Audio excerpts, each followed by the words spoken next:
Chairman সাহেব, আমার বিচারটা একটু করে দাও, এমন তো আর পাইতেছি না। শেফ মিয়া, বিচারটা তাহলে তুমি শুরু করো নাকি? হিসাব তো করবোই, কিন্তু রান্না বান্না কি হয়েছে? রান্না বান্না তো হচ্ছিল আর কি, ভালোই মন্দ পাইছি হিসাব করা যায়। ভালোই রান্না বান্না হয়েছে আর কি। রান্না বান্না কোন পক্ষ করতেছে রে?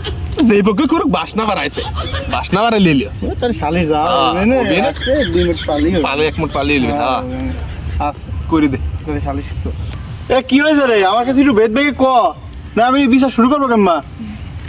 চেয়ারম্যান সাহেব, এই লজ্জার কথা আমি কবার পাইতেছি না, সব জানে ওই জীবন।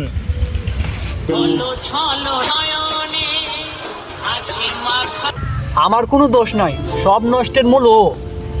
যা শালি ওর কাছে যা। কেন বল? তোরা তো কেউ কিছু করে না, তুই কিছু জানিস? তুমি ছিলে কোনে? বাড়ি আমি ছিলাম কোনে? আমার বাড়ি। তাহলে তো একসাথে এলাম দুজন, আমি কি ভালো জানি। এখন তুমিই বলো, তুমি কারে চাও? জীবনটা চাও না ফয়সালরে চাও? হ্যাঁ, আমি ফয়সালরেও চাই না, আমি জীবনেরও চাই না, আমি শুধু টাকলা কুরমান্ডির চাই। আমি পারি না আর পারি না, আমি কেন মরি না।